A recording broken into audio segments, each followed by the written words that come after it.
하나님이여 주는 나의 하나님이시라. 내가 간절히 주를 찾되 물이 없어 마르고 황폐한 땅에서 내 영혼이 주를 갈망하며 내 입술가 주를 앙모하나이다. 주의 인자심이 생명보다 나음으로 내 입술이 주를 찬양할 것이라. 주는 나의 도움이 되셨으므로 내가 주의 날개 그늘에서 즐겁게 부르리다. 모두 우리의 마음이 무릎넘 황폐한 땅과 같이 주만 갈망하며 앙모할 때 다윗처럼 오늘도 주의 놀라운 은혜로 하나님 나의 도움이시구나 라는 것을 예배하옵니다. 그리고 주님의 그 십자가 그늘에서 즐겁게 우리 영혼이 찬양할 수 있습니다. 한번 기도하겠습니다. 아버지 하나님, 우리가 황폐한 땅과 마른 땅처럼 시한 주님을 너무나 갈망하며 앙모합니다. 하나님이 아니고서는 우리의 영혼을 누가 촉촉히 적셔주며 오르만지며 헤아려 줄 수 있겠습니까? 우리 하나님 아니고서는 우리의 형편과 처지를 알아줄 자들이 아무도 없습니다. 오늘도 하나님만 도움이심을 고백하며 그 십자가 그늘에 우리가 이 광야 같은 세상에서 오늘 모였습니다. 하나님 우리를 불러주셨사오니 하나님께서 각자가 또 만나주시고 또 주께서 세운 이 교회에 오늘도 다시 빛이 환히 빛나는 시간 되어지게 하옵소서. 오늘도 우리가 엎드립니다. 하나님만으로 만족하며 그 은혜로 기뻐하며 또 다시 강한 믿음으로 서기를 원합니다. 하나님 아버지, 주의 성령이 역사하는 그 바람이 이곳에 강하게 불게 하여 주시고 그 뜨거운 불꽃이 타오르게 하여 주시옵소서.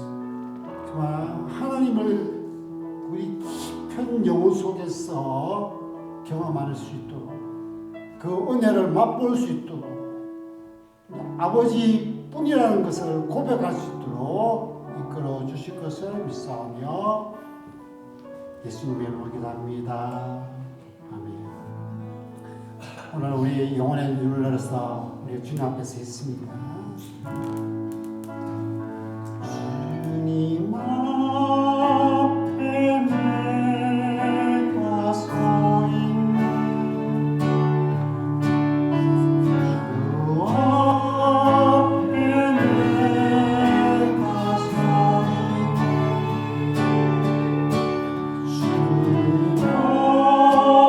주가 하신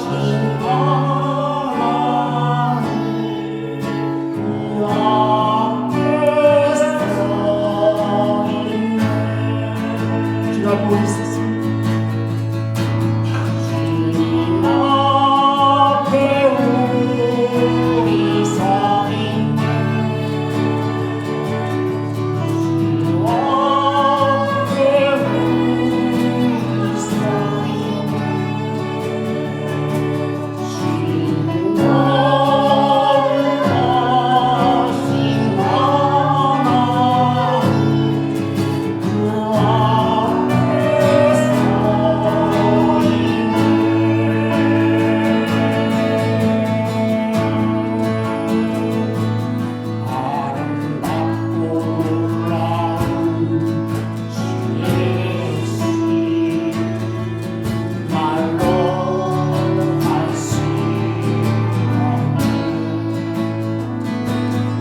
행복하고 예수 때문에 우리 예배 드리고 있습니다.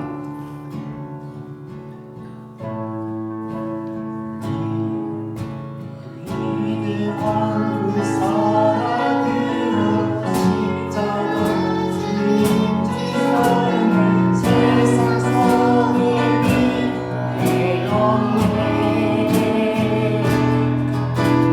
주님의 피로 사셔서 영원한 생명 주셨네. 값없이 주신 감사라. 예수 때문에 사랑하고 예수 때문에 찬양하고 예수 때문에 감동하고 예수 때문에 사랑하고 예수 때문에 찬양하고 예수 때문에 영원하고 예수 때문에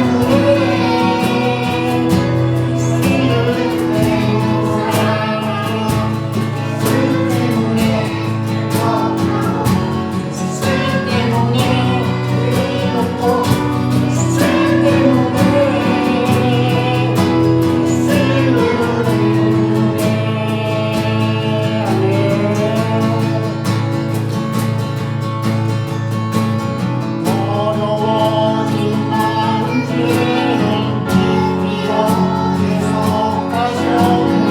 어리석은 주님 주시네.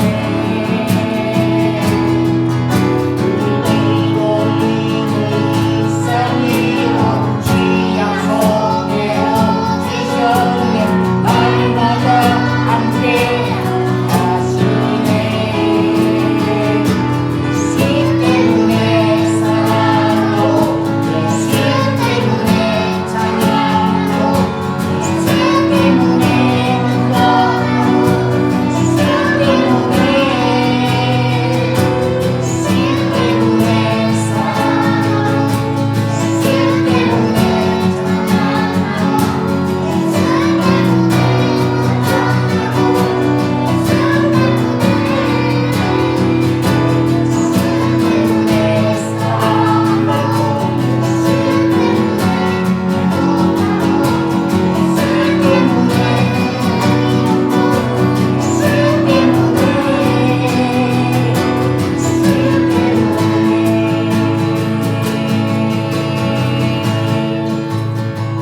감사합니다.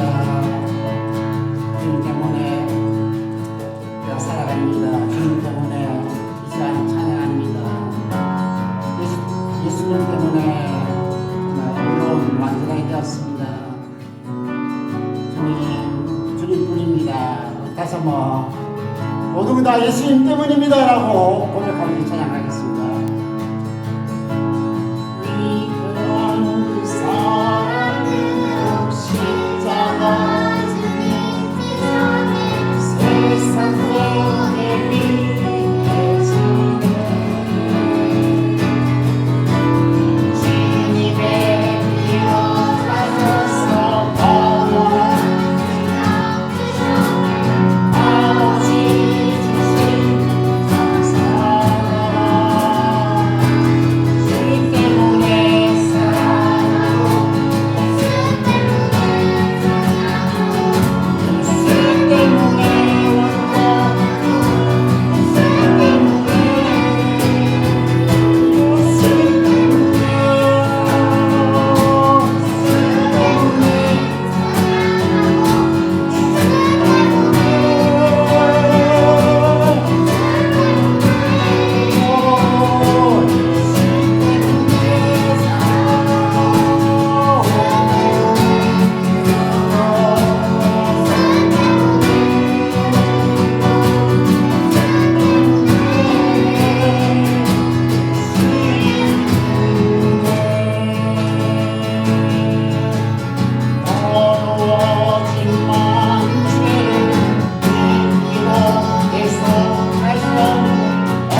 그것 때문에 우리 모든 것이 끝났다고 해도 우리는 끝이 아니고, 모든 것이 다 무너졌다고 해도 무너질 수 없고, 모든 것이 불가능하다 할지라도 우리는 늘 가능합니다. 왜냐하면 우리는 예수의 사람들, 예수를 따라가는, 예수가 소망이고 예수가 기쁨이기 때문입니다. 모든 것이 끝났다고 말하는 상대를 듣지 마라. 하나님은 아직도 예수로 시선을 떼지 않았다. 세상에서 답을 찾지 마라. 상대의 아직을 듣지 마라. 너의 문제는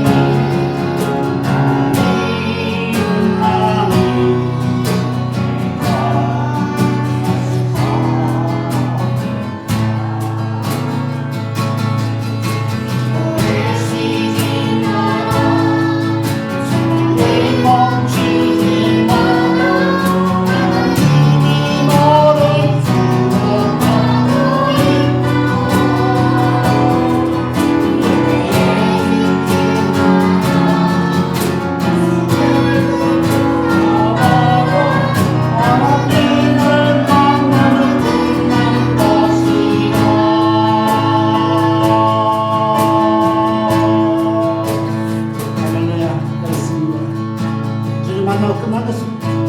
다시 한번 모든 것이 끝났다고 말하라.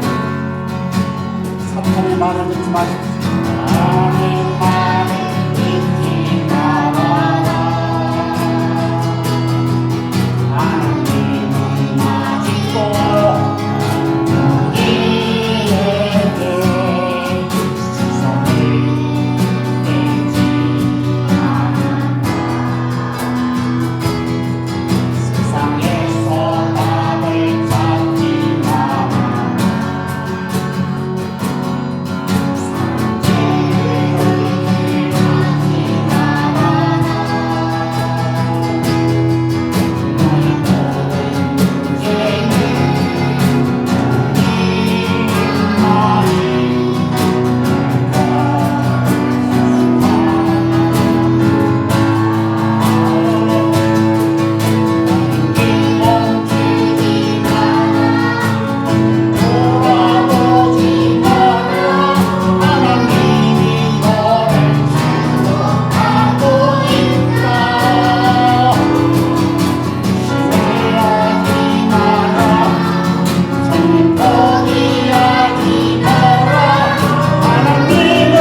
감사에 대하시며 예수만이 우리를 회복해 시켜주시며 예수만 우리의 만족이 되십니다. 이제 우리 주님께서 우리들에게 말씀하시고 오라 진진자여 나에게 오라. 세상의 죄와 불의와 악한 것들 그 무거운 것들을 진 자들이 다 내게 오라. 우리 이 시간 그 명령을 들어 우리도 갑시다. 십자가 앞에 우리의 모든 죄악을 우리의 불의를 우리의 부정을 우리의 추악함을 다 내놓고 정말 만져주시고 깨끗게 해주시는 그 주님 그리고 다시 일어나게 만드시는 그 예수님 앞에 이러다 다시 한번 찬양해 기도하며 나아가도록 하겠습니다.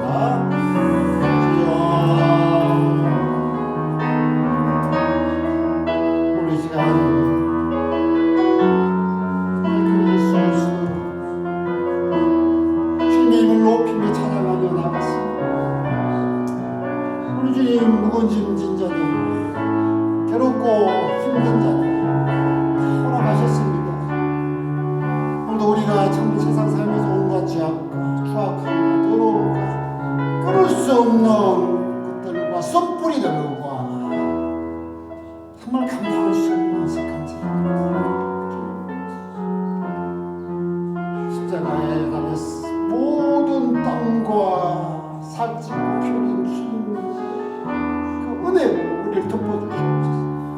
주님 우리의 살게 되기를 원합니다. 되기를 원합니다. 행복해 되기를 원합니다. 주님 더욱더 가까이 만나기를 원합니다.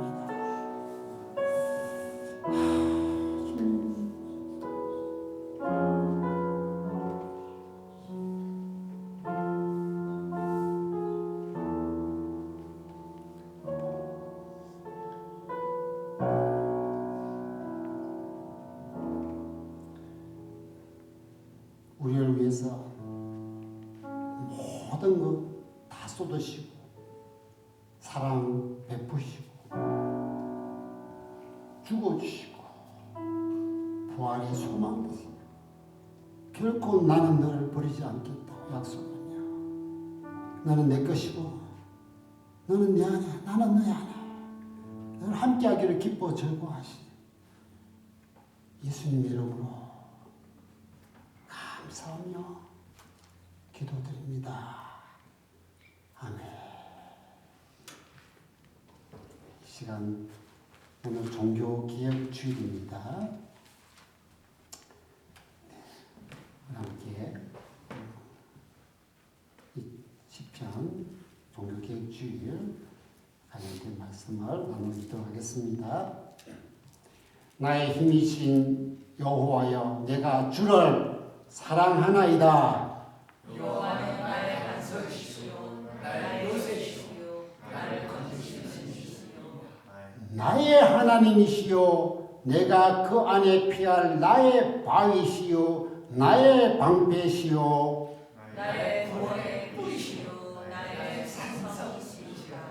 예수께서 이르시되 오히려 하나님의 말씀을 듣고 지키는 자가 복이 있느니라 하시니라. 내가 오늘 부끄러워하지 아니하노니 이 복음은 모든 믿는 자에게 구원을 주시는 하나님의 능력이 됨이라.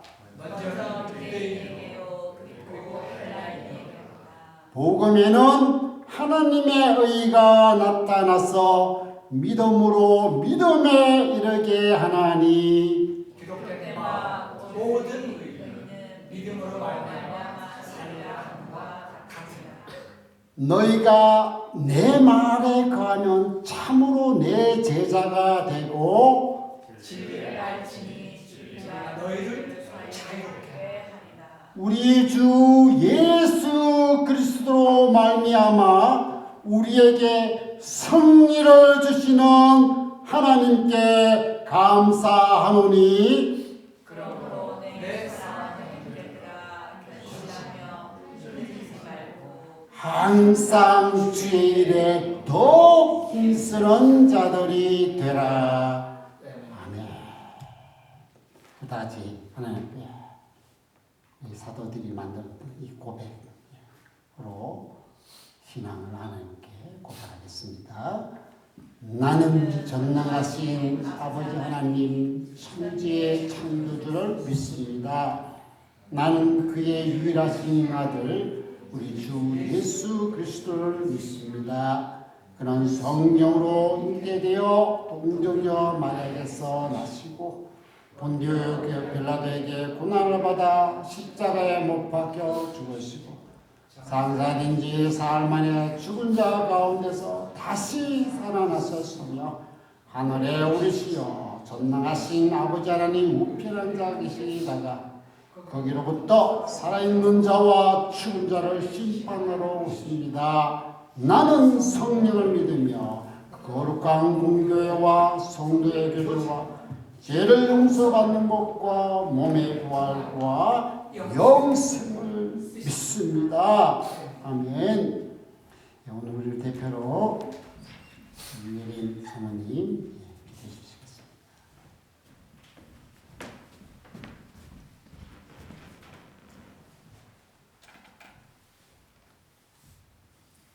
하나님 우리 아버지, 오늘도 가장 귀하고 복된 예배의 자리로 우리를 불러주셔서 감사드립니다. 그렇지만 주님, 우리의 악이 조음같이 굵고 말씀을 따르기보다 악을 행하는 데 빨랐던 저희들이었습니다. 이 시간 저희들을 예수 그리스도의 보혈로 깨끗하게 해주시길 간절히 소원합니다. 하나님 아버지, 한국 시간으로 10월 27일 어제 한국교회 연합예배를 허락하심을 감사드립니다. 한국교회를 불쌍히 여겨주시옵소서. 반성경적, 포괄적 차별금지법이 제정되지 않게 하시고 미래 세대에 음란, 무질서, 역차별을 남겨주지 않도록 거룩한 나라, 행복한 가정이 되게 도와주시옵소서. 하나님 아버지, 또한 오늘 종교개혁주일도 또한 기념하며 지킵니다. 우리 교회가 말씀으로 돌아가고 우리의 삶이 말씀으로 회복되고 이곳 캘가리와 캐나다가 말씀으로 돌아가고 대한민국이 말씀으로 돌이키게 하여 주시옵소서. 오늘 말씀 전하시는 목사님을 통해서 하나님의 음성이 선포되게 하시고 하나님의 뜻만 나타나게 해 주시옵소서. 북한과 원주민 땅, 인도, 네팔, 파키스탄을 기억하여 주시고 복음이 그 땅을 변화시키게 하시고 핍박 가운데 있는 주님의 성도들을 지켜주시옵소서. 인내하신 우리 구주 예수님의 이름으로 기도드립니다. 아멘. 오늘 우리 하나님께서 주신 말씀 보도록 하겠습니다.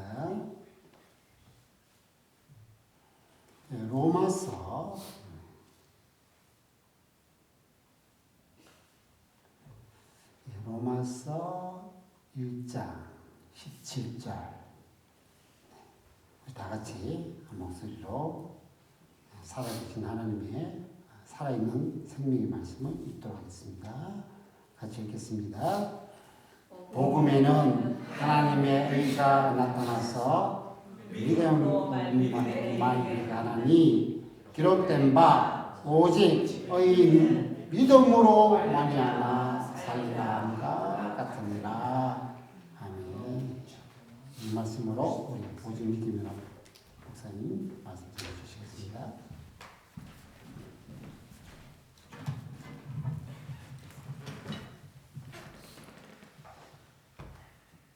오늘은 앞에서 들으셨다시피 종교개혁 주일입니다.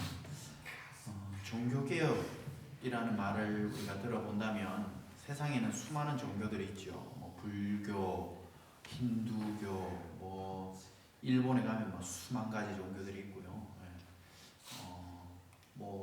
자기들이 신이라고 만들어낸 모든 것을 믿는 그런 종교들도 있습니다. 그래서 우리가 종교개혁주일 하면은 이제 몇몇 우리 학교의 교수님들은 종교개혁주일도 맞고 교회개혁주일이다, 교회를 개혁한 것을 기념하는 주일이다, 이렇게 표현하시기도 하는데 둘 다 써도 큰 문제가 없는 게 뭐냐면 그때 당시에는 유럽 중심의 역사로 쓰여져 있습니다. 유럽의 대표적인 종교가 지금으로 치면 가톨릭과 이제 동로마, 서로마 나눠지면서 이제 동로마에는 정교회, 서로마에는 로마, 가톨릭이라는 단어를 쓰는데 굳이 카톨릭 하면은 천주교다 이렇게 생각할 필요는 없습니다. 왜냐하면 카톨릭이라는 단어가 굉장히 좋은 단어예요. 모든 공적인 그러한 교회다 이런 의미를 갖고 있기 때문에 지들만 좋은 단어 쓰면 안 되잖아요. 그죠? 우리도 교회인데 우리도 교회가 아니라 자기들만 거룩한 공교회다라고 하는 거기 때문에 저는 오늘 설교에서 카톨릭이라는 표현보다는 로마 교황을 중심으로 하는 서로마를 중심으로 해서 있었던 교회. 지금으로 치면은 천주교입니다. 우리 한국으로 치면 천주교인데 그렇게 볼 수가 있습니다. 그래서 우리 종교 개혁을 이해할 때에 유럽에서 바울이 선교했고 그곳에 전부 퍼졌던 교회가 다 하나다 이렇게 보시면 안 되고요. 그때에 로마에서 기독교를 국교화한 이후에 로마가 동로마와 서로마로 나누어집니다. 동로마와 서로마로 나누어지는 거는 제가 자세하게 설명 안 해도 우리 다 세계사 시간에 기본적인 우리 상식이기 때문에 우리 시원이는 안 배웠겠지만 우리 상식적으로 동로마와 서로마가 나누어진다는 것을 우리가 배우죠. 그리고 이제 서로마는 굉장히 빠른 시일에 게르만 쪽이 남침을 하면서 빨리 망합니다. 그때에 이제 이 서쪽을 중심으로 있었던 제가 말하려고 하는 지금 천주교 같은 로마교 그리고 콘스탄티노플 수도를 콘스탄티노플로 로마에서 옮기면서 콘스탄티노플을 중심으로 있었던 콘스탄티노플, 안디오, 시리아 안디오 그리고 저 밑에 알렉산드리아 이렇게 중심된 교회들을 중심으로 정교회라고 이 정교회는 나중에 쭉 북쪽으로 올라가 가지고 지금 아르메니아라든지 러시아라든지 이런 쪽으로 지금 정교회가 있습니다. 그래서 이쪽은 동방정교회라고 이야기를 하고요. 그리고 이제 저희들에게 이렇게 쭉쭉쭉 전달된 거는 이제 서쪽 로마의 로마교 거기에서 종교 개혁이 일어났다라고 보시면 됩니다. 그래서 로마 카톨릭 전통에서 종교 개혁이 일어났는데요. 이게 어느 날 갑자기 우리는 이제 루터가 종교 개혁을 시작했다 이렇게 많이 들으셔서 알고 있을 거예요. 어느 날 갑자기 루터가 신앙생활을 하고 또 거기 보면은 그런 것도 있습니다. 사제들이 막 굉장히 한 100개 넘는 계단에 무릎으로 올라갔다가 무릎으로 내려오면서 참회하는 기도 이런 거 하다가 갑자기 현타가 와가지고 95개조 반박물 막 교회 앞에다 갖다 붙이고 막 오늘부터 종교 개혁해야 되겠다 갑자기 일어난 것이 아니라 루터 이전에 위클리프라든지 수많은 사람들이 지금 이렇게 되면 안 된다. 말씀에서 벗어나서 교회가 말씀의 권위보다 다른 것들이 더 위에 있고 그런 것들을 쫓아가면 안 된다라고 하다가 화형을 당하기도 하고 추방을 당하기도 하고 죽임을 당하기도 하고 그런 사람들이 있었습니다. 그래서 당시 중세 교회 그 로마교가 왜 더 급속도로 타락하게 되었는가에 대해서 이제 배경을 이제 조금 보자 보면 성경에 대한 무지에 가기 전에 이 로마교가 그때 당시에 십자군 전쟁 같은 것들이 있었습니다. 이제 서로마는 망했고요. 서로마는 망해서 신성 로마 제국 이렇게 다른 나라들이 게르만 쪽이 세운 나라들이 들어섰고 이제 오른쪽에 아까 말했던 동방정교회 거기 비잔틴 제국이 세워졌는데 이슬람들이 막 쳐들어오는 겁니다. 그래서 여기를 우리 로마교가 도와줄게. 왜냐하면 여기서 동방정교회에서 이 비잔틴 제국에서 혼자서 막아내기가 너무 힘든 거예요. 그래서 이제 도움을 요청을 했는데 그래서 이제 로마교에서 십자군을 파병합니다. 그래서 우리 세계사 시간에 보면은 7차에 걸쳐서 파병을 하게 되는데 이게 그냥 가는 게 아니잖아요. 군인이 간다는 것은 어마어마한 돈이 듭니다. 그러다 보니까 돈도 어마어마하게 많이 들었고 그리고 로마에 굉장히 큰 베드로 대성당 같은 건축물 이런 것들을 짓습니다. 미켈란젤로 위에 아름다운 그림이 있고 우리 미술 시간에 역사 시간에 배웠던 그런 것들이 다 이 시대 때에 지어지고 있었어요. 그러다 보니까 건축하는데 돈이 많이 들죠. 건축하는데 돈이 얼마 안 들면 우리도 여기다 교회 짓고 저기다 교회 짓고 교회 지을 거예요. 그죠? 우리 시험에 렌트 안 할 거예요. 아무 때나 교회 지으면 됩니다. 교회 짓는 것이 쉽지 않아요. 돈이 많이 들어요. 특히나 상징적인 건물을 지으려면요 돈이 어마어마하게 듭니다. 그러다 보니까 이 로마교에서 자꾸 성경이 없는 교리들을 만들어내는 거예요. 첫 번째로는 그런 교리들을 만들어낼 수 있었던 이유가 뭐냐면 성경에 대한 무지입니다. 당시에 성경을요, 굉장히 교황들이라든지 어떤 지역의 작은 교회들에는 성경이 보급되지도 않았어요. 성경 없이도 앞에 서서 목회를 해요, 사제들이. 왜요? 예배에 지금도 천주교는요, 통일적으로 딱 내려오는 게 있어요. 그래서 목사가 설교 준비해가지고 설교하지 않아요. 신부가 설교해서 설교 준비하지 않아요. 다 내려오는 게 있어요. 앞에서 다 읽어요. 그리고 쭉 준비된 걸 똑같이 읽어요. 그 정교회가 똑같이. 그래서 로마 가톨릭은 어떤 면에서는 와, 우리 통일되어 있다, 이런 것들을 자랑하기도 해요. 너희 개신교는 이 목사님 이 말하고 같은 본문 가지고 저 목사님 저 말하지 하면서 막 하는데, 어떻게 보면은 와, 전부 똑같은 걸 한다고? 와, 통일되어 있구나, 굉장히 질서가 잡혀 있구나, 이런 느낌으로 볼 수 있지만, 이게 2000년 동안 내려오던 그 로마교회 전통이에요. 그냥 이 성경에 대해서 신학을 하지 않아도 그냥 사제복을 오늘 내가 사제복을 입고 와서 적혀 있는 대로 읽을 줄만 알면, 라틴어거든요. 당시에 라틴어, 로마의 언어인 라틴어를 읽을 줄만 알면 그냥 다 예배 집행을 예배 집례를 할 수 있어요. 그래서 라틴어 성경, 그때 뭐 벌게이트 버전이라 하기도 하고 불가타역이라고 이제 한국식 발음으로 불가타역이라고 하기도 하는데, 그것만 가지고 있었고, 그것 또한 성도들은 볼 수도 없었어요. 성도들은 이 성경책을 구경할 수도 없었고, 그리고 교회에서도 높은 지도자, 주교 이상급들만 이런 것들을 소지하고 다닐 수가 있었어요. 그러다 보니까 성도들이 성경을 몰라요. 성경을 모르다 보니까 야, 성경에 이렇게 써 있어 라고 제가 예를 들어서 여러분들이 성경을 모르는데 성경이 이렇게 써 있어 라고 가르치면 그런가 보다, 매주 예배 나와서 그렇게 듣고 알 거 아니에요. 교황이 이렇게 말했어 하면 더 교황을 더 높게 치고, 성경 말씀보다 교황을 더 높게 치고, 성경에 대한 무지, 말씀에 대한 무지를 자꾸 성도들을 그렇게 만들어 갔더라는 거죠. 그래서 종교개혁자들이 이제 성경 번역자, 루터가요 95개 주 반박문 붙이고 막 교회 개혁하고 싸우고 이런 것이 아니라 어떤 걸 했냐면, 루터가 어느 나라 사람이었냐면 독일 사람이에요. 그래서 그 독일어로 성경을, 라틴어로 된 성경을 독일어로 번역하는 거예요. 그래서 독일 사람들이 성경을 쉽게 읽을 수 있도록 계속 번역하는 독일어 번역본을 만들어 냈어요. 그래서 당시에 이 종교 개혁이 일어나는 그때 당시에 우리는 뭐 그냥 인문학이 발전하고 막 그래서 뭐 기술이 발전하고 인쇄술이 발전하고 일반적으로 우리가 세계사 시간에는 그렇게만 배우지만, 이 구텐베르크가 만들어낸 활자, 이 인쇄 문화, 이게 갑자기 맞아떨어져서 성경이 많이 보급되게 되는 거예요.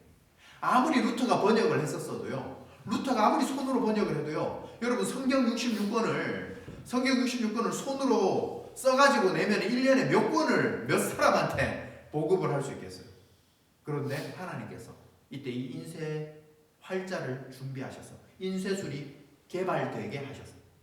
세상 사람들은 그냥 인류의 기술 발전으로 그냥 표현하지만, 우리 믿는 사람들은요, 때마침 종교개혁이 일어날 때 이 종교개혁이 그것과 맞아 떨어져서 많은 사람들에게 하나님의 뜻이 전달될 수 있었다. 우리는 그렇게 믿습니다. 두 번째로 넘겨주시면요, 이게 거의 핵심 중에 하나입니다. 면죄부 판매입니다. 아까 말했지만 돈이 엄청나게 많이 들었다 했죠. 십자군 보내고 그러면서 돈이 많은 빚을 지면서 막 보내기도 하고, 그리고 이제 거대한 성당들 막 건축물들 지어야 되다 보니까 이 돈이 모자라는 거예요. 그래서 그때 당시에 아까 말했던 성경을 알면은 이런 교리를 만들어내도 성도들이 저거는 잘못됐어 라고 할 수 있겠죠. 그런데 성경에 대해 무지하니까 막 연옥설이라든지 막 그런 것들을, 사람들이 좋아할 만한 것들을 막 만들어내도 모르는 거예요. 예를 들어서 이거예요. 어떤 사람들이 우리 엄마 아빠가 교회를 안 다녔어. 지금 나만 믿어요. 엄마 아빠가 교회를 안 다니고 돌아가셨어. 그런데 내가 헌금을 해요. 면죄부라는 것을 사서 돈을 교회에다 헌금을 많이 해서 면죄부가 돈이 헌금통 속에 들어가서 땡그란 소리와 함께 우리의 부모님, 예수님을 믿지 않았던, 교회를 다니지 않았던, 로마교를 믿지 않았던 우리 부모님이 영원히 땡그랑 소리와 함께 연옥에서 천국으로 간다. 헌금하겠어요? 안 하겠어요? 이게 진리라면, 교회에서 그렇게 가르친다면. 그래서 많은 사람들이 이 면죄부라는 걸 사게 돼요. 나의 죄를 용서받는 것뿐만 아니라 주변에 안타까운 우리 가족들, 예수 믿지 않는 사람들을 위해 헌금을 하면, 면죄부를 사면 그 사람들이 구원을 받는다. 그렇게 하는. 근데 로마교는요, 이렇게 이야기를 해요. 자기들은 우리는 면죄부를 강제라고 사라고 한 적이 없다. 야, 너 꼭 사야 돼. 이거는 꼭 내야 돼. 라고 한 적이 없다. 라고 이야기를 하는, 지금 최근에 예일대학교의 어떤 교수가 연구를 해보니까 그런 게 나왔대요. 그런데 이 면죄부의 강제성, 면죄부가 강제로 내게 했느냐, 자발적으로 내게 했느냐, 종교개혁자들은 그거를 얘기하고 있는 게 아니에요. 면죄부를 강제로 내게 했기 때문에 잘못됐다. 자발적으로 내라 했기 때문에 낼 사람은 내고 자기가 듣고 아닌 사람은 자기가 판단하는 건데 교회가 뭐 그렇게 잘못했어 라고 이야기하면서 자기들 로마교 편을 들지만, 종교개혁자들이 하고자 한 말은 뭐였냐면, 면죄부 자체가 구원론에 심각한 문제가 생긴다. 우리는 예수님을 믿음으로, 예수님이 우리의 구원자 되심으로 우리가 천국에 가는 거지, 내 옆에 있는 사람이 돈을 많이 벌어서 교회에 헌금을 많이 하고 면죄부를 사줘서 내가 천국 가는 게 아니라는 걸 우리는 알고 있습니다. 그래서 태첼이라는 사람이요, 단순히 면죄부를 산 사람의 죄뿐만 아니라 부모, 친지, 영혼조차 면죄부를 산 돈이 금고에 떨어져서 짤랑거리는 소리와 함께 연옥으로부터 튀어나온다. 이런 식으로 과대선전하면서 면죄부 판매에 막 열을 올립니다. 그리고 면죄부를 막 팔다 보니까, 예를 들어서 여러분들 교회에서 바자회 같은 걸 하잖아요. 선교를 위한 바자회들을 교회들마다 하거든요. 그때 보면은요, 막 집사님들, 권사님들이 팔 때 하나라도 더 팔기 위해서 막 옷, 야 이거 옷 이거 내가 여기서 어디 공장에서 싸게 떼온 거야, 이거 엄청 싼 거야 막 하면서 많이 팔려고 막 앞에서 막 이렇게 하시는 권사님들, 집사님들이 있습니다. 그런 거를 보자면 면죄부를 판매하려고 앉아 있었던 그 사람들도 많이 팔려고 하지 않았겠어요? 똑같습니다. 뭐 선한 의도였든, 뭐 면죄부가 잘 됐든 잘못됐냐 잘 됐냐 이런 걸 모르고 우리 교회에서 하는 행사이기 때문에 잘 되어야 된다라고 적극적으로 참여하겠죠. 일단은 무지하기 때문에. 그거 잘했냐 잘못했냐, 그분들이 잘했냐 잘못했냐를 떠나서 자기들은 자기들 맡은 일에 열심히 하는 거예요. 그런 선교 바자회에서 열심히 많이 팔아서 많은 돈을 남겨서 선교를 많이 해야 좋은 거잖아요. 이거랑 그거랑 뭐 제가 선교 바자회가 잘못됐다고 얘기하는 게 아니라, 그런 걸 하다 보면 거기에 맡은 사람들은 자기 일을 최선을 다하게 돼 있어요. 면죄부 판매하는 사람도요, 그래서 열심히 파는 거예요. 그러다 보니까 막 이미 죽은 사람을 위해서도 살 수 있고, 고해성사 회개 필요 없이 돈만 가지고 오면 막 구원받을 수 있고 막 하면서 막 사람들한테, 야 너 돈 조금만 더 내면 막 우리 가족들이 전부 다 천국 가는데, 야 강제가 아니라라도 한번 사봐, 야 너 이왕이면 뭐 천국 가서 같이 만나면 좋잖아 하면서. 여러분 헌금하겠습니까? 안 하겠습니까? 물론 뭐 가족들하고 사이 안 좋은 사람들은 에이 지옥에 나가라 하고 면죄부 안 사겠죠. 손가락 자지 말고. 가족들이 미우면 서로 미워하나 봐요. 서로 안 사주겠죠. 시영이 시원이 서로를 위해 면죄부를 안 사주겠죠. 이 면죄부라는 것이 이렇게 쓰입니다. 그리고 세 번째로는요, 성직매매입니다. 아까 말했죠. 돈이 많이 필요했어요. 그러다 보니까 성직을 매매합니다. 그런데 성직을 매매해도 별 문제가 없어요. 아까 말했죠.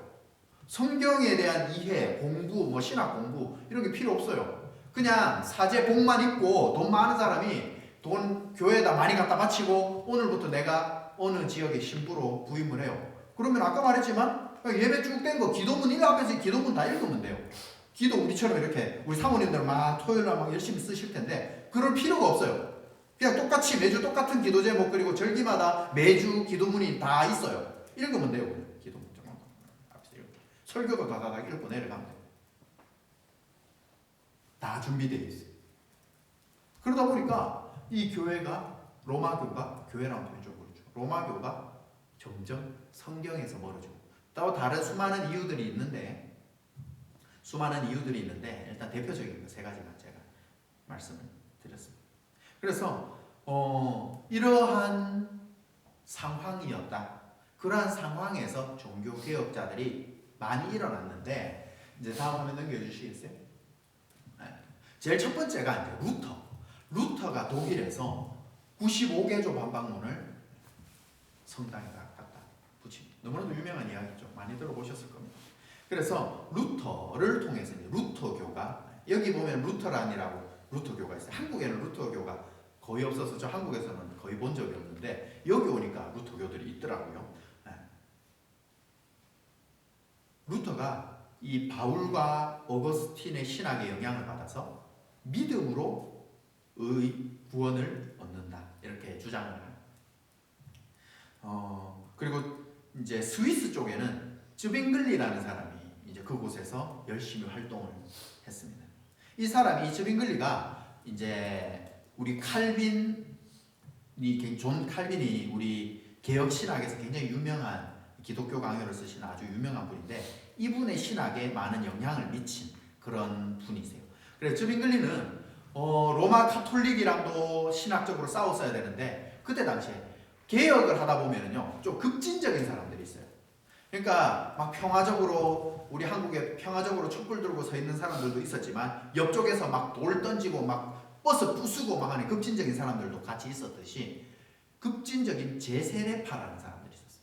그래서 그 사람들하고도 쯔빙글리는요 한평생을 그러다가 평생 막 여기저기 막 양쪽이랑 막 양쪽 사이에 끼어가지고 좀 고생을 하던 중에 스위스에 내전이 일어나요. 내전이 일어나가지고 갑자기 이제 일찍 좀 마흔 몇 살에 죽게 되는데 그때 같은 스위스에 있었던 존 칼빈이 30대였어요. 그래서 그 쯔빙글리 밑에 있었던 사람들이 이쪽 칼빈 쪽으로 많이 흡수가 됩니다.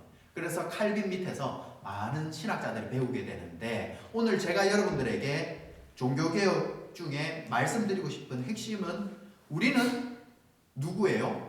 우리는 어디에 소속되어 있어요? 우리는 장로교단에 소속되어 있어요. 그래서 장로교를 창시한 장로교단을 만든 존 낙스에 대해서 이야기하려고 합니다. 우리 장로교 목사님들 중에서도요 간혹 가다가 존 칼빈이 우리 장로교를 세웠다라고 이야기를 해요. 아닙니다. 그 교회사 시간에 좀 잘못 배우신 거예요. 우리 장로교 교단 세우신 분은 존 낙스예요.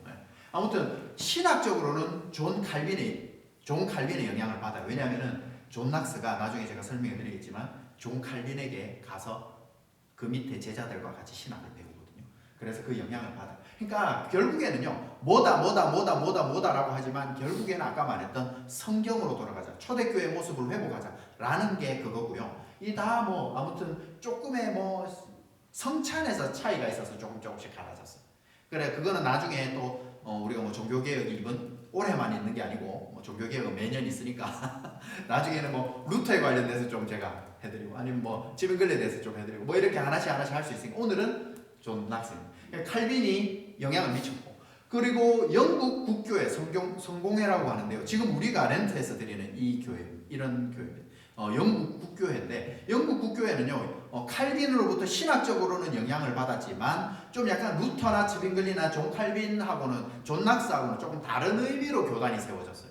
그때 당시에 이제 뭐 막 결혼을 하다가 로마 카톨릭에서 이 영국 국왕이 좀 이렇게 뭐 어떻게 막 가계도가 굉장히 복잡해요. 다 외우려면 막 그 한 학기 동안 저희 막 외우거든요. 막 가계도 외우면 뭐 에드워드 뭐 8세부터 뭐 엘리자베스 2세가 뭐 이리로 갔다 저리로 갔다 막 엄청 복잡해요. 그래서 그거는 뭐 또 다음에 뭐 할 기회가 있으면 하면 좋겠지만 아무튼 영국 성공회는 순수하게 신앙을 위해서 만들어진 교단은 아니에요. 영국 왕이 좀 이렇게 뭐 하다 보니까 자꾸 로마 카톨릭에서 야 너 그렇게 살면 안 돼. 뭐 근친간에 뭐 결혼하고 자꾸 그렇게 하면 안 돼. 하니 간섭을 자꾸 하니까 때마침 영국의 프로테스탄트들이 막 이렇게 핍박을 받고 있는데 얘들이랑 같이 손을 잡아봐야 되겠네 해가지고 뭐 위클리프라는 사람 잠시만요. 이름 크로멜, 네. 올리버 크로멜이라는 사람이랑 뭐 손잡기도 하고 뭐 그래서 가톨릭이 정권을 잡았다가 뭐 왕에 따라서 막 이렇게 하다가 성공회가 세워지게 됩니다. 근데 성공회도 신학적으로는 칼빈주의이기 때문에 우리가 같이 이렇게 포함을 하면. 그리고 우리는 5번 존 낙스에 대해서 오늘 좀 알아보려고. 화면 넘겨주시겠어요? 네. 이렇게 루터교는 저기 신성 로마 제국으로부터 해가지고 저기 독일 쪽에 이렇게 많이 퍼져나가게 됩니다. 그리고 저 위쪽 덴마크, 스웨덴, 저 북유럽 쪽 그쪽으로. 그리고 이제 칼빈은 칼뱅이라고 하는 사람들도 있는데, 칼뱅은 그냥 뭐라 해야 되지? 그 프랑스식으로 써가지고 그 스위스식으로 써가지고 영어식으로 읽으면 칼뱅이 더 맞아요. 그러니까 칼빈이라고 하는 거는 약간 뭐라 해야 되죠? 저희가 뭐 제가 영어 쓰면은 다 콩글리시로 들리잖아요. 뭐 하비시 들으면 저게 무슨 소리야 못 알아듣듯이. 예. 그냥 존 칼빈이 약간 그런 느낌이라고 보면 돼요. 편하게 한국식으로 읽는 방법이라 생각하시면 돼요. 그래서 칼빈파인데요. 칼빈파가 저 프랑스로 넘어가면은 프랑스에는 위그노라는 단체로, 그리고 영국으로 넘어가서 영국 국교회도 있고요. 저 스코틀랜드로 넘어간 게 장로교입니다. 존 낙스가 스코틀랜드 사람이거든요. 그리고 저기 프랑스 북쪽에 네덜란드 저쪽에도 칼빈주의가 굉장히 많이 넘어갑니다. 그래서 화란 개혁교회 굉장히 유명하고요. 우리 한국의 고신교단이랑 자매결연매들 뭐 31조 뭐 이래가지고 저쪽에 네덜란드와 유명합니다. 프랑스 쪽에는 또 막 위그노들이 그 로마교한테 막 죽임도 많이 당하고 그렇게 해서 핍박도 많이 당하고, 영국에서도 개신교들이 청교도들이 핍박을 많이 당하죠. 그래서 먼저 많이 넘어가고요. 나중에 좀 시간이 지나서 스코틀랜드에도 장로교단 사람들이 미국으로 넘어가게 됩니다. 그래서 존 낙스와 장로교에 대해서 오늘은 제가 조금 다른 뭐 루터나 이런 것들도 전부 다 굉장히 할 내용들이 많아요. 제가 말한 거는 그냥 예를 들어서 루터에 대한 자료가 한 30페이지 있다면 그거 중에 이제 한 2줄, 3줄로 제가 요약한 거예요. 그래서 뭐 알아야 되는 내용들도 훨씬 많고, 뭐 등장하는 사람도 훨씬 많고, 또 이런 어떤 사건이나 뭐 스토리 이런 것들도 훨씬 많지만, 제가 아주 간략하게 말씀을 드렸고요. 오늘은 존 낙스에 대해서 저희들이 좀 알아보면 좋겠습니다. 장로교는요, 우리가 16세기에 스코틀랜드에서 시작이 되었습니다. 그래서 이 존 낙스는 장로교의 창시자로 알려져 있는데, 저희가 장로교에 소속돼 있음에도 학교에서 중세 교회사에 존 낙스에 대해서 몇 페이지 안 써 있어요. 루터에 대해서 잔뜩 써 있고요. 뭐 칼빈에 대해서는 막 어마어마하게 배우고요. 뭐 기독교 강요도 막 열심히 배우고요. 엄청 쯔빙글리에 대해서도 배우고, 무슨 공제설, 뭐 영적 기념설, 임제설, 뭐 성찬에 대해서도 막 어마어마하게 외우고 막 시험 치고 하거든요. 근데 존 낙스에 대해서는 학교에서도 별로 많이 안 가르쳐요. 그래서 저는 이게 좀 너무 신기했어요. 왜 교수님들이 우리가 장로교면 우리 장로교에 대해서 더 가르치셔야 될 텐데 왜 그런가 봤더니, 존 낙스가 좀 나중에 후대 사람이에요. 그러니까 수업 시간에 앞쪽에 해야 될 내용들이 너무 많다 보니까 앞쪽에 수업 시간에 막 다른 루터에 대해서 열심히 하고 막 열심히 하다 보니까 나중에 학기 말이 되면은 칼빈 존 낙스에 대해서 시간이 짧아요. 여러분들이 알아서 공부하고 시험 치세요.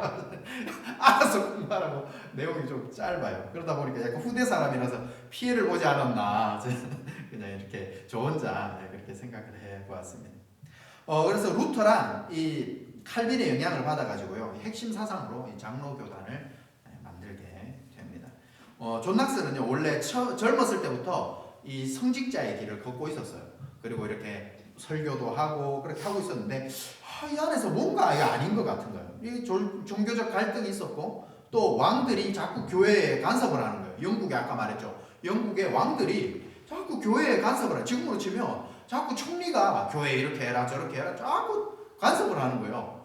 그래서 교회에 있는 거를 자꾸 간섭을 하고 이렇게 하니까 뭔가 마음이 불편하고 이게 그런 것들이 있었습니다. 그래서 이런 갈등 속에서 이 고난을 받다가 결국에는 이렇게 종교개혁을, 존 낙스가 스코틀랜드의 종교적 흐름을 바꾸어 놓았고 장로교를 세우게 되며, 장로교가 특히 한국에는 장로교가 훨씬 많죠. 미국에는 장로교보다는 먼저 건너간 회중교회, 침례교가 훨씬 많습니다. 그래서 이 장로교가 미국에는 그렇게 많지 않은데 우리 대한민국에 와서 엄청나게 크게 많아지게 되었습니다. 그리고 스코틀랜드 당시에 로마 카톨릭이 그 영국을 많이 지배하고 있었습니다. 그리고 정치적으로도 굉장히 불안정했고요. 또 왕실 내에 아까 말했지만 막 어마어마하게 갈등이 많았어요. 그래 영국의 왕이 죽으면 막 프랑스의 왕이 막 잠깐 오기도 하고 뭐를 막 결혼을 이렇게 저렇게 해가지고 당시 어마어마하게 복잡합니다. 이것만 해도 막 1시간 넘게 막 왕 이것만 해도 1시간 넘게 배워야 돼요. 아무튼 그러한 갈등 속에서 이 스코틀랜드 위의 왕국이 밑에 영국과 전쟁을 좀 주로 자주 하는데 지금도 스코틀랜드는 뭐죠? 뭐 밑에 영국이라든지 아일랜드라든지 막 보면은 같이 보면 사이가 그렇게 썩 좋지 웨일즈 뭐 이렇게 사이가 썩 좋지는 않습니다. 그런데 그래서 이런 갈등 때문에 이 전쟁하고 뭐 그런 걸 하던 와중에 이제 영국의 헨리 8세가 로마 카톨릭으로부터 독립을 합니다. 그리고 성공회를 설립을 하게 되거든요. 그때 이제 개신교 사상이 이 칼빈주의가 급속하게 영국에 막 퍼지게 됩니다. 그래서 낙스는요, 저 남쪽의 잉글랜드에 칼빈주의 어떤 그런 일들이 많이 일어난다라는 소식을 듣게 되면서 그곳에 개혁운동을 직접 참여해 보기도 하고 참석해 보기도 하고 이거를 우리 스코틀랜드로 가져가야 되겠다. 남쪽 영국에 일어난 이거를 우리 고향으로 가져가서 해야 되겠다라는 사명을 품게 되면서 큰 역할을 하게 되죠. 그런데 이게 쉬운 과정은 아니었어요. 낙스가 이 과정까지는 굉장히 험난한 여정을 겪었는데 특히 1547년에요. 이 프랑스에서 존 낙스가 포로 생활을 하게 됩니다. 이 포로 생활을 하게 되는데 어떤 포로 생활을 하냐면 당시에요. 이 바다를 건너갈 때 지금은 증기기관을 통해서 배가 시동을 부르릉 걸어서 가지만 당시에는 이 노를 젓는 갈리선이라고 막 노예가 밑에서 한 40-50명이 노 하나당 3명씩 잡고 2명씩 잡고 막 젓는 막 소리에 맞춰서 그래서 막 밖에 노가 잔뜩 나와 있는 그런 곳에서 밑에 노를 젓는 이런 원래 스코틀랜드에서 설교하다가 이 개혁운동을 하던 중에 개혁운동을 하다 보니까 이 카톨릭이랑 부딪히게 로마교랑 부딪히게 되죠. 그때 세인트 앤드류 성이라는 곳에 모여서 대항을 하다가 영국이랑 프랑스랑 영국이랑 스코틀랜드랑 싸우게 되지만 프랑스가 지원을 해줘가지고 왜냐면은 로마교를 지켜야 되기 때문에 프랑스가 지원을 해줍니다. 이단들을 잡아 쫓아야 된다. 이렇게 하면서 오는 거죠.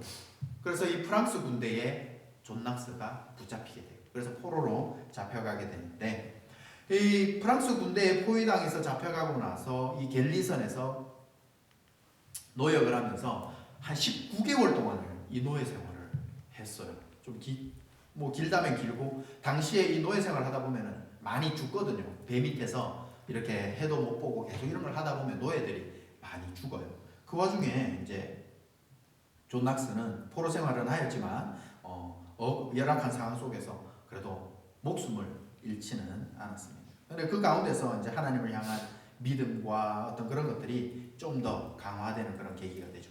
근데 이제 포로 생활에서 풀려나게 되는데 이 전쟁통에 풀려나게 되는데 이 낙스가 풀려나고 나면 우리는 보통 어떻게 해요? 자기 나라로 돌아가야 되잖아요. 자기 나라로 돌아가야 되는데 이 포로 생활을 하던 그 도중에 만났던 사람들로부터 이야기를 들었어요. 왜냐하면 지금 이 전쟁을 하러 다니는 팀은 뭐예요? 로마교죠. 로마교는 이 개혁을 하려고 하는 세력들을 잡아서 가두고 고문하고 못하게 하고 파문하고 출교하고 뭐 이렇게 해야 돼요. 그런데 그렇게 하는 소리를 노예로서 듣다 보니까 저기 스위스에 제네바라는 곳에 가면 칼빈이라는 사람이 있대. 그 밑에 수많은 사람들이 몰려든대. 우리가 거기 파병받을지도 몰라. 뭐 이런 소리를 듣기도 하고 또 개혁하는 사람들끼리 이야기를 듣다 보니까 칼빈 밑에 수많은 제자들이 많은 것들을 배우고 있대 라는 소식을 듣게 됩니다. 그래서 이 낙스가 풀려나고 나서 이 소식을 듣고 제네바로 이동해가지고 칼빈을 만납니다. 칼빈을 만났는데 칼빈의 삶이 장난 아니고 저술한 책이 장난 아니고 칼빈으로부터 배워보니까 이 신학이 장난이 아닙니다. 존 칼빈이요. 빠른 젊은 나이에 죽기도 했지만 20대 때부터 하루에 이제 이거는 어떤 다른 책에서 본 건데 하루에 4시간 자고 책을 저술하고 많은 사람들에게 이 신학을 가르치고 사역을 하고 또 그 당시에 전쟁으로 고통당하고 있는 백성들을 가서 돌봐주고 그런 삶을 살고 있었던 거죠. 그래서 이 칼빈의 제자들로부터 칼빈을 만나서 감화를 받고 그 제자들과 같이 공부하면서 그곳에서 이 개혁주의 사상을 체계적으로 배웁니다.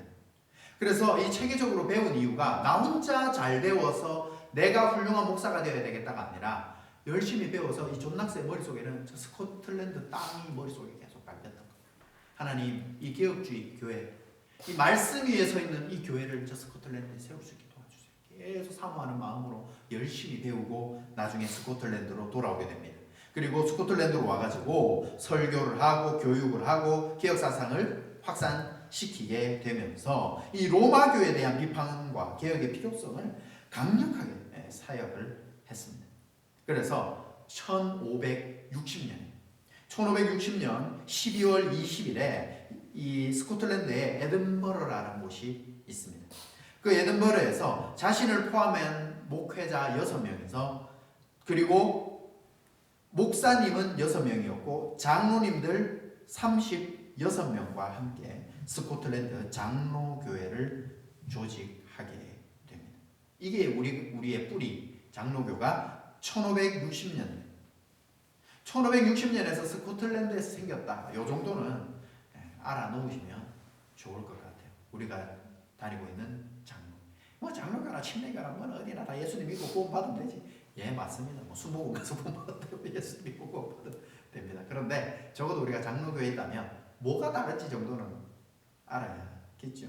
그래서 이 장로교를 세우게 되는데 이때 당시에 그 존 낙스는요, 이 정부로부터 정부가 교회에 자꾸 간섭하는 국왕이냐 교황이냐 자꾸 막 나라의 왕과 교황이 권력 싸움하고 막 아비뇽 유수했다가 뭐 막 교황이 무릎 꿇었다가 왕이 찾아와가지고 막 무릎 꿇었다가 막 이런 거 말고요. 정부의 간섭으로부터 교회의 자유를 주장했습니다. 그리고 교회 내적으로는 이 로마교는 완전히 사제 중심이거든요. 사제의 말을 듣고 신앙생활을 한단 말이에요. 사제의 말에 의해서 신앙생활을 하게 되는데 이때 당시에 어떤 면에서는 이 장로교, 평신도를 지도자로 세워서 장로라는 직분을 세워서 가르치는 목사 그리고 치리하는 장로 이렇게 해서 장로교를 세우게 됩니다. 그래서 이 신도들을 자꾸 양육해야 된다. 성도들을 자꾸 가르쳐야 된다. 그렇게 하게 되었던 거죠. 그래서 평신도 지도자들이 교회 운영에 참여할 수 있는 기반을 마련해서 장로님들이 모여서 교회의 어떤 전반적인 사항들을 이렇게 결정하게 되는 당회라는 것이 이제 이 장로교에서 유명하죠. 그래서 아마 한국에서도 당회 모임한다, 뭐 이렇게 장로님들 회의한다면 당회 모임한다, 뭐 이렇게 들어보셨을 겁니다.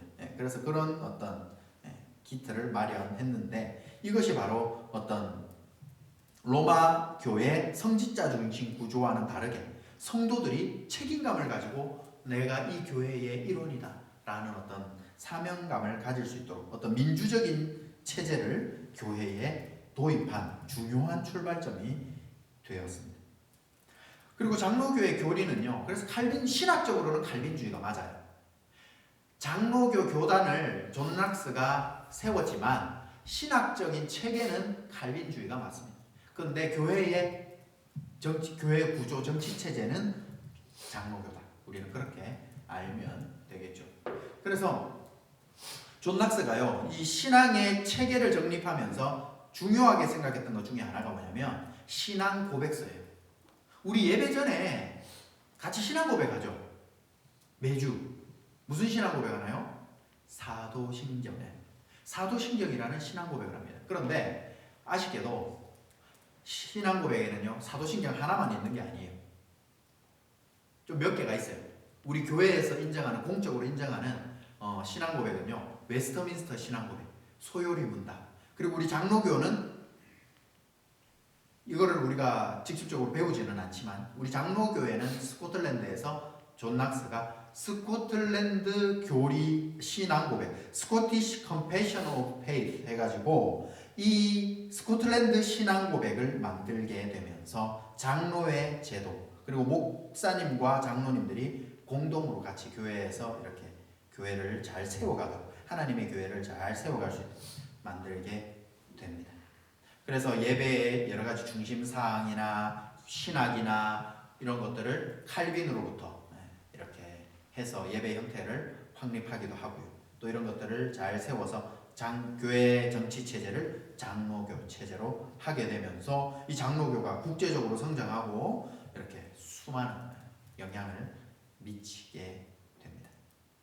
그래서 이 미국에 1차적으로 넘어갔던 청교도들은요, 회중교회라고 이야기하고요. 장로교회랑 정치 체제가 조금 다릅니다. 이 침례교라는 곳에는요, 원래 장로제도가 없어요. 장로제도가 없어요. 근데 한국에는 워낙 감투를 좋아하다 보니까 침례교에서 20년, 30년 신앙생활을 했는데 안수집사예요. 근데 옆에 장로교회를 보니까 오래 신앙생활하니까 장로가 됐어. 야, 너 신앙생활을 몇 10년을 해도 너는 장로가 안 되고 안수집사냐? 그러다 보니까 침례교도, 한국 침례교도 원래는 장로교 제도가 아닌데요. 한국 침례교회도 장로를 세우기 시작했어요. 그런데 뭐 권한은 우리 장로교회 권한하고는 조금 다르죠. 침례교는 회중정치는. 그래서 이 미국에는 회중교회가 훨씬 많습니다. 회중교회의 장점이 있고요, 장로교회의 장점이 있어요. 회중교회는요, 뭐가 장점이냐면 아까 말했던 침례교나 이런 데는요, 개교회를 굉장히 중요하게 생각합니다. 우리 교회에서 결정되고 우리 교회가 결정하는 걸 굉장히 중요하게 생각해요. 우리 교회에서 목사님을 세우기도 해요. 회중교회는. 그런데 장로교는요, 뭐가 중요하냐면 교회의 연합을 중요하게 생각해요. 그래서 교회의 연합을 중요하게 생각하다 보니까 여러분 혹시 들어보셨는지 모르겠지만 노회라는 게 있어요. 어느 지역에 이렇게 모여서 교회들끼리 연합해서 같이 회의하고 모임을 가지고 이거를 존 낙스가 굉장히 중요하게 생각했어요. 교회 간의 연합을 굉장히 중요하게 생각했습니다. 그래서 우리 한국에는요, 목사 안수를 노회에서 줍니다. 우리 장로교는. 그래서 노회에 모여서 목사님들이 신학 공부하고 왔고 교회에서 일정 기간 수련을 받았다라고 하면 노회의 목사님들이 같이 모여서 목사 안수를 주게 됩니다. 회중교회는 조금 달라요. 회중교회는요, 예를 들어 굉장히 유명한 침례교회 우리 긍정의 힘 알죠? 긍정의 힘을 쓴 그 목사님 같은 경우에는요, 교회 안에서 보니까 은사별로 물론 장단점이 있어요. 교회 안에서 보니까 얘는 설교를 너무 잘해.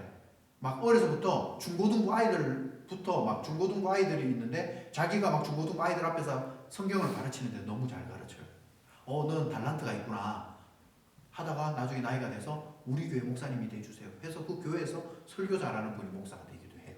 지금은 이제 어느 정도 이 장로교 정치 체제 때문에 지금 뭐 베프티스트 신학대학원들이 많이 있어가지고 신학교 나와서 목사 안수가 되기도 하는데, 초기에 미국에는요, 땅은 넓지 목회자는 부족하지 그러다 보니까 이렇게 해서 회중교회를 통해서 전도가 많이 되어 미국에는 그렇게 퍼져나가게 된 경우가 많이 있습니다. 그래서 우리 장로교는 교회 연합을 중요하게 생각합니다. 노회라는 기관이 중요하다. 뭐 이 정도 알아놓으시면은 우리 장로교에 대해서 그렇게 크게 틀리지 않습니다. 뭐 세세한 것까지 다 들어가려면 너무 많고요. 그래서 오늘은 우리 존 낙스가 약간 이러한 과정을 거쳐서 스코틀랜드에서 우리 장로교가 시작되었다. 뭐 이 정도만 아셔도 될 것 같습니다. 그래서 우리 존 낙스가 강조한 장로들의 역할. 앞으로 여기 우리 미래의 장로님들 여기 앉아계신 교회를 잘 알아가셔서 신앙 열심히 잘 배우시고 말씀에 대해서 잘 알아가시고 하셔서 교회를 잘 섬기는 그런 분들이, 직분자들이 되었으면 좋겠습니다. 그래서 교회의 민주적인 운영체제, 그리고 간결하고 경건한 예배 방식, 이런 것들이 장로교의 핵심 사상이 되었고, 그리고 칼빈의 개혁주의 사상, 성경으로 돌아가야 됩니다. 성경 말씀이 더 권위가 있지, 교황이 결정 내린 것보다 교황이 결정 내려도 성경 말씀에 그게 없으면은 교황의 결정이 틀린 것이지 교황이 이렇게 말했기 때문에 성경이 잘못 해석됐을 수도 있어가 아니라 로마교는 그게 문제였습니다. 교황의 권위가 말씀의 권위보다 더 위에 있었기 때문에 초대교회의 아우구스티누스, 바울이 성경 중심으로 했지 바울이 내가 대장이다라고 하지 않았다. 아우구스티누스가 내 말을 들으라, 내 말이 최고다, 내 말이 진리다라고 하지 않았다. 성경이 진리다. 하나님 말씀이 진리다. 우리 전부 다 하나님 말씀을 듣고 하나님 말씀대로 살려고 애쓰는 사람. 그래서 이 장로교의 틀이 지나가게 이렇게 세워지게 되었습니다. 종교개혁주의를 맞이하여서 어떤 면에서는 이 설교라기보다는 조금 공부에 가깝죠. 우리가 존 낙스와 이 장로교에 대해서 공부를 조금 했다 이렇게 보시면 되겠습니다. 그래서 이 종교개혁 다음에 또 기회가 되면 뭐 루터에 대해서도 알아보려면 많고 아까 말했던 제세례파부터 해서 알려면은 뭐 너무 많습니다. 그런데 오늘은 좀 짧게 헌금을 넣는 행위로 천국 가는 것이 아니다. 그래서 사람들의 열심을 더 내서 네가 열심히 섬기고 네가 열심을 내면은 너도 구원받고 너의 열심으로 말미암아 옆에 있는 가족까지 구원받을 거야. 이런 것들이 아니라는 거죠. 성경에도 없는 이런 소설과 같은 신학을 만들어 내지 못하도록 우리 성도님들이 성경을 많이 읽으셔야 됩니다. 간혹 가다가 이 설교자도 실수합니다. 설교자도요, 설교하다 보면은요, 막 가끔 가다가 막 말을 빨리 하다 보면은 그리고 새벽에 토요일 날 밤에 말씀 묵상하다 보면 잠이 잘 안 오거든요. 말씀 계속 묵상하다 보면 새벽까지 묵상하고 새벽 2시, 3시까지 묵상하다 보면 고리띵 할 때가 있어요. 그러다 보면 가끔 가다가 다윗이 돌을 던져서 골리앗을 막 쳤다 해야 되는데 머릿속으로는 다윗이 골리앗인데 입으로는 골리앗이 돌을 던졌는데 옆에 사울이 죽었다 하고 이렇게 많이 나올 때가 간혹 있어요. 목사는 좀 실수할 수도 있지만 결국에는 뭐예요? 제 말이 무조건 진리는 아니잖아요. 성경 말씀에 적혀 있는 대로 말씀을 여러분들이 읽고 하나님 말씀을 계속해서 묵상하고 하나님 말씀을 알아가는 데 힘쓸 수 있다는 거예요. 그것이 우리 개혁주의, 칼빈주의라는 겁니다. 그래서 면죄부나 이런 교회에서 성경에서 멀어진 길로 가고 있었던 것을 초대교회로 돌아가자. 로마교는 우리가 당시에 윤리 도덕적으로 타락해서 너희들이 그거를 복원하기 위해서 나온 종교다라고 우리를 폄하하지만 윤리 도덕이 중세시대 때 타락했기 때문에 종교개혁이 일어난 것은 아니에요. 기독교는요, 윤리 도덕의 종교가 아니기 때문에 그래요. 아까 제가 말씀드렸죠. 믿음으로 구원받는 것. 성경에 분명히 믿음으로 구원받는다 했지 헌금 내서 구원받는다 하지 않는다. 열심으로 너희의 행동으로 행위로 구원받는다고 말하지 않는다. 이러한 믿음에서 신학적인 체계에서 잘못된 대로 로마교가 갔기 때문에 마리아 숭배라든지 이러한 것들로 빠졌기 때문에 성경으로 돌아가자라고 했던 거지 로마교가 윤리 도덕적으로 타락했기 때문에 종교개혁자들이 일어난 것은 아니다. 로마교가 아무리 자기들을 변호해 보려고 우리가요 윤리 도덕적으로 중세교회를 너희들이 타락했다고 이야기하는데 그렇게 타락 안 했어 라고 이야기하지만 윤리 도덕적으로 그만큼 소돔과 고모라만큼 타락 안 했을 수도 있어요. 그런데 성경에서 멀어졌다. 그래서 이런 것들을 위해 싸웠던 우리 종교개혁자들을 잘 기억하시고 이 종교개혁자들의 모습을 우리의 마음속에 한 번 더 기억하면서 우리가 말씀으로 세우자. 나의 삶이 저와 여러분들의 삶이 하나님을 더 따라가는 우리가 계승해서 나아가야 할 신앙의 방향성을 계속해서 같이 잘 가져가면 좋겠습니다. 우리 시간 같이 찬양하시겠습니다. 세상 흔들리고 사람들은 변하여도 나는 주를 섬기리. 주변 환경에 따라서 믿는 것이 아니라 우리는 오직 믿음으로 구원받는다는 사실을 믿고 그 믿음 주시옵소서. 그 믿음 나에게 더 굳건하게 하여 달라고 같이 기도하도록 하겠습니다. 찬양하겠습니다.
종교개혁주를 맞이하여서 종교개혁자들이 왜 그렇게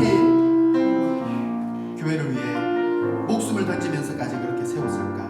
많은 사람들이 죽고 많은 사람들이 고통당하고 불에 태워 죽임을 당하면서도 왜 이렇게 했을까? 우리의 믿음이 중요하고 우리가 믿음으로 구원받는다는 이 우리 주님의 가르침이 너무나 소중하기 때문에 그렇습니다. 하나님 이 시대가 말씀과 다른 것들을 우리에게 진리라고 가르치며 말씀과 다른 길로 가도록 우리를 유혹할 때 하나님 우리가 말씀 위에 서게 하시고 우리 말씀대로 걸어가게 하시고 말씀을 읽을 때마다 성령 하나님 우리 안에서 조명하여 주셔서 그 말씀이 살아있는 하나님의 음성으로 들리게 해달라고 우리 같이 주여 외치고 기도하도록 하겠습니다. 주여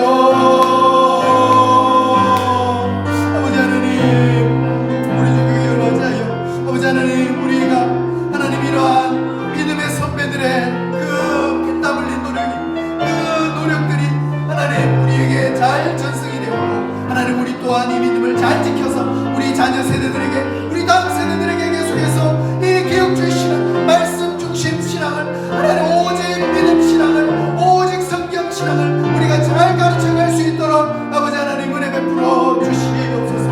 아버지 하나님 믿음에 바로 서게 하시고 하나님 우리가 이 말씀에서 좀 칼빈의 어떤 자료들과 우리 신학자들의 수많은 자료들 하나님 그런 것들을 우리에게 선물로 주셨사오니 아버지 잘 깨닫게 하시고 잘 날아가게 하시고 우리 하나님을 더욱더 나아가시고 나아가여 주시옵소서.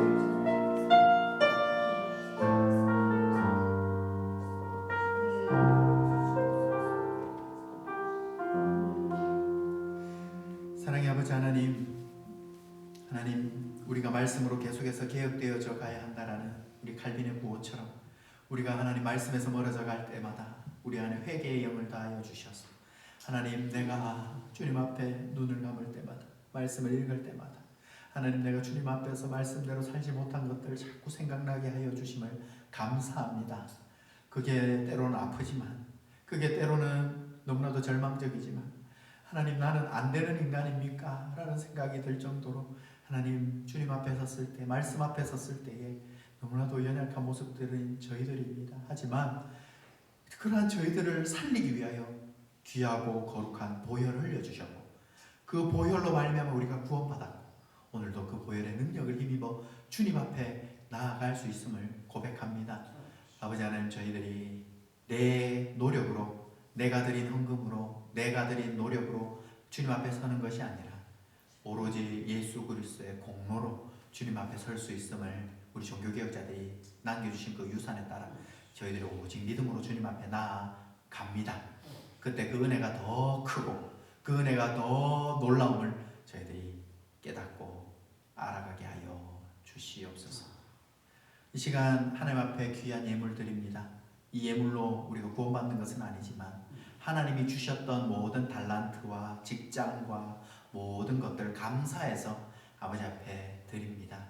저희의 모든 것 다 드려도 아깝지 않지만 하나님 일부를 드림에도 하나님이 저희들의 모든 것 받으신 것처럼 저희들을 받아주시니 하나님 이 예물을 귀하게 사용하여 주시옵소서. 예물이 쓰이는 곳마다 새로운 생명들이 살아나게 하여 주시옵시고 하나님 이 예물을 통하여 하나님 영광 받아 주시옵시고 우리 빛과 사랑의 교회가 더욱더 든든하고 건강하게 세워져가는 그리고 또한 영혼들이 정말 이곳에서 구원을 누리고 하나님 나라를 더 많이 누리는 교회가 되어져 갈 수 있도록 하나님 저희들을 사용하여 주시옵소서. 이제는 우리 주 예수 그리스도의 은혜와 하나님 아버지의 무한하신 사랑과 성령님의 교통하심이 종교개혁주를 맞이하여서 내 삶 속에 성경에서 벗어난 것은 없는지 말씀을 읽으며 더 말씀을 많이 알아야겠다라고 다짐하며 또 우리 신앙의 선배들의 모습을 잘 보존하며 우리 다음 세대들에게 잘 전수해야 되겠다라고 다짐하는 우리 빛과 사랑의 모든 성도님들 위해 이제로부터 영원토록 함께 있을지어다. 아멘.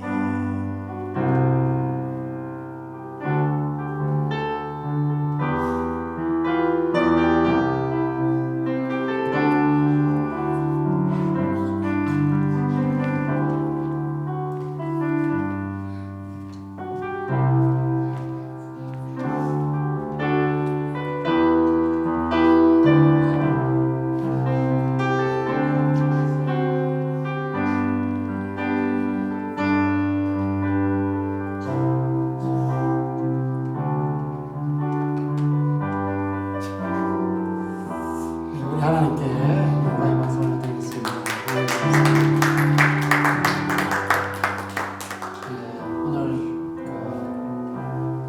종교 계획이라는 것을 제가 해야 되겠다고 해서 목사님으로 준비해서 보냈는데 설교이면서 강의가 좀 되었죠. 설교면서 강의가 되었는데 분명한 건 그렇습니다. 우리 교회가 항상 강조하는 바가 뭐냐면 성경을 제대로 알아야 된다. 성경을 이단들도 갖고 있고 그러면은 우리가 다른 이교도도 갖고 있고 로마 천주교도 갖고 있고 다 갖고 있어요 지금. 더 오직 성경이라고 이렇게 하는 것은 이제 한 단계 좀 더 나아갑니다. 뭐냐면 오직 진리를 알아야 된다. 성경을 이야기하면서 비진리가 또 나오는 분들이 있거든요. 그래서 오직 진리를 알아야 된다라고 이렇게 합니다. 그래서 참 수많은 우리가 길을 걷습니다. 수많은 그 가르침들이 우리들에게 길을 앞에 열어 있어요. 그러나 하나님께서 오직 한 길, 좁은 길, 진리의 길, 이 길을 이제 알아가야 되는데, 그래서 우리가 말씀 교육, 굉장히 진리 교육을 많이 시키려고 노력합니다. 앞으로도 교회가 이제 그런 말씀을 알아야 뭡니까? 눈이 있어도 옳고 그런 걸 분별할 수 있고, 말씀이 나를 이끌어가야 내가 하나님의 힘을 갖고 이렇게 전진해 나갈 수 있는 겁니다. 앞으로 우리 성도들 말씀의 용사, 진리의 용사가 되어야 됩니다. 그래서 말씀을 갖고 있어야 이 거대한 이 세상에서 뿌리를 제대로 내리고 걸어가고 있습니다. 지금은 그래서 요즘에 젊은이들을 대해서 말씀 교육을 제대로 다 시켜야 된다. 이게 막 온갖 세상에 포스트 모더니즘이라는 사상이 막 뛰어들고 또 우리가 아는 이 서구의 개인주의 그러한 중심의 것들이 막 흔들리고 또 시대적인 여러 가지 물결도 막 우리가 헤매고 있고 우리 사모님도 기대했지만 이 동성애 여기가 맞나 안 맞나 교회 안에서 들어와야 되나 말아야 되냐 이거에 대해서 오픈시켜버리는 이런 경우도 많고 참 그래서 우리가 하나님의 진리의 말씀을 붙들고 걸어간다는 게 굉장히 이 시대의 현상에서 어렵습니다. 우리들에게는 그래서 오늘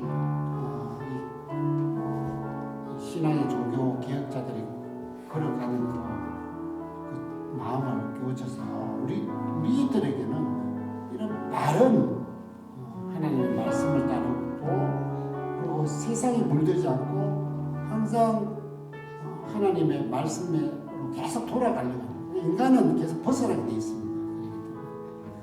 오늘 이 종교 계획 주일 맞이해서 우리 성도들에게 다시 한 번 더 말씀의 중요성 깨우치려고 하나님께서 들려주는 거죠. 네, 감사하며 오늘 또 아름다운 날